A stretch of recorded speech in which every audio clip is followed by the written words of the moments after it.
It's fun being a birder. Now here's a neat find. Woodpecker has been at work. When it's your passion, you just love doing it. It's a very easy thing to get involved with. Thanks for joining us for Anoka County today. I'm Martha Weaver, and we are here today at Wargo Nature Center. I am joined by Bob Holtz. He's an adult education specialist and naturalist at Wargo, and to us, he is Bob the Birder, our chief ornithologist. And it's so exciting now because spring is here. We are hearing the difference in the air. Tell me, first of all, how many different species are in Minnesota? How many possibly are we hearing? And who has arrived early now that spring is here? The Minnesota Bird Checklist lists 311 species that we should be able to see every year if we get around to the right spots. Okay. Can't find them all in Anoka County, but we have a fellow who has 304 species on his Anoka County list because he's gotten most of them, plus other vagrants that have passed through. Over 400 species have been seen in Minnesota. Huh. As far as migrants, the first ones usually come back in February, but there's just a few of those. And then March, April, and May each bring something new.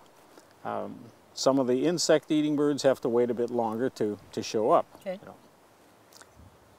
As far as which ones come back, in March we will find hooded mergansers.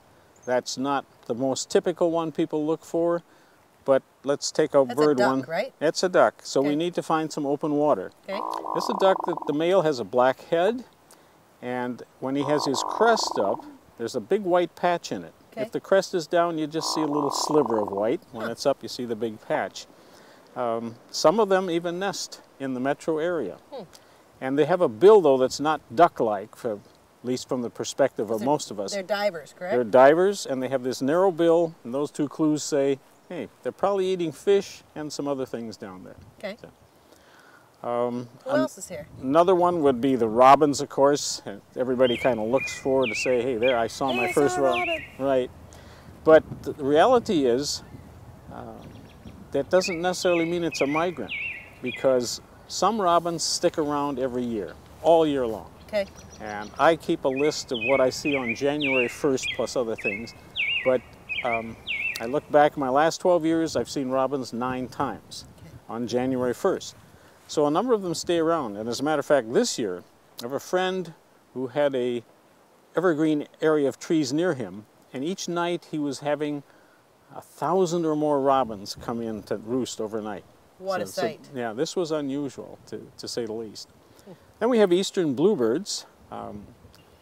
People who live in the rural areas in particular really get a chance to see them more than the city people.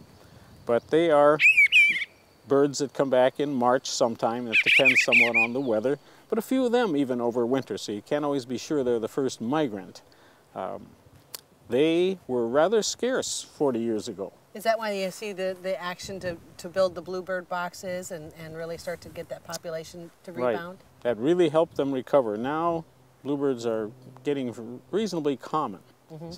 But they do use the bluebird boxes. They are cavity nesters, but we don't let many trees sit around and get holes in them anymore. I would assume they're blue. What are their characteristics? The male has a bright blue head, back, and wings, and a brick red breast and belly. The female is just a duller version of the male. Females are always the duller version. Well, not 100% true, but pretty close. In the bird world, it's generally that way, yes. Okay. And go ahead. RedWinged Blackbirds, of course, are extremely common. They and the robins are probably the most common birds in the U.S. When redwings come back, usually in the first half of March, it's only males. Most people don't realize that because the females look like just a big sparrow, streaked brown. They have no black on their body, no red in their wings. But they come back 3 to 5 weeks later than the males. So during that time when there's no females, the males have a chance to get their territory. So they're out there in the marsh singing, and as somebody has said, they're really swearing at each other. And get off my land! Each saying, you know, hey, this is mine. And so by the time the females come back, they've got that all settled, and the females come back and pick a territory. We don't need the drama. Oh, okay. Some other of the migrants include an eastern Phoebe.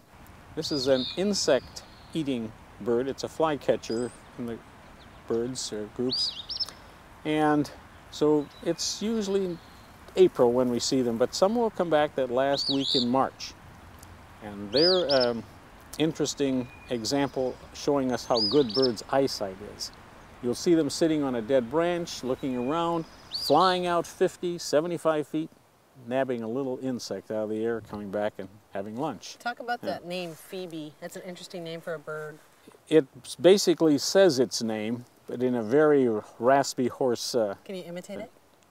Not very well, but okay. it's, they are insect eaters, as I said, so we don't expect them to be the first ones back. Okay. In the same category, pretty much, are tree swallows. Tree swallows have a dark blue back with a tinge of green in it and nice pure white underneath. Mm-hmm. Female's a little duller version again, and they come back pretty much the same time. They like to use bluebird nest boxes. Okay.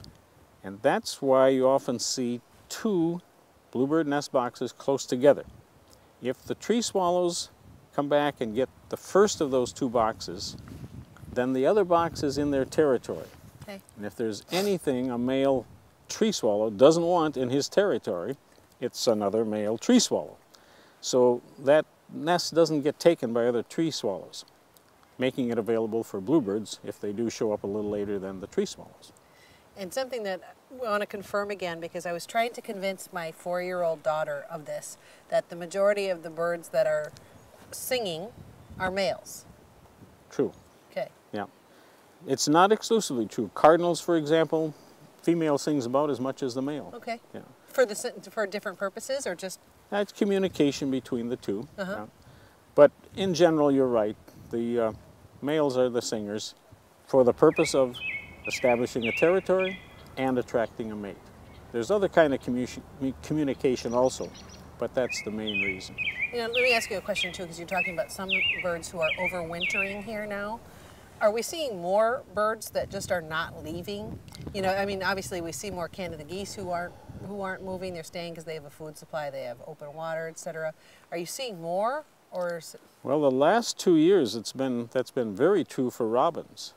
Last year, people were seeing 100 and 200 flocks of robins, and I just told you this year somebody's seeing 1,000 coming into roost in one area.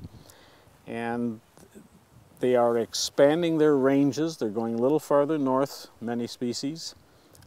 There's evidence that a number of species are nesting earlier. It has to do with the global climate change that we're seeing, we suspect. It's a little hard to prove that, but it is changing a bit. All right. Thank you. Anything else you want to add about our spring migrants? Well, I would mention warblers. They're not really the early migrants, but I'd like to tell you about the one that comes back first as a rule. And that's the yellow-rumped warbler.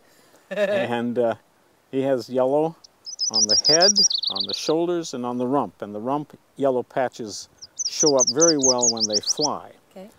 It's usually late April before they show up, though. But it's usually one of the first, and they're almost invariably the most numerous when it comes to migrants. Fantastic. Yeah. Excellent. Migration's an interesting phenomenon.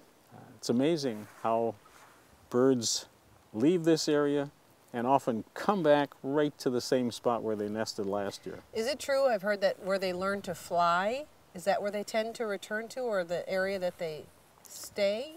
Well, when they hatch out an area, that's usually the place, Their obviously imprint? the place they're going to learn to fly, so it's a tied together, yes. Yeah.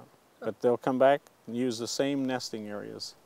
Not all, because obviously if mom and dad come back and nest in the same spot, the young have to move a ways away.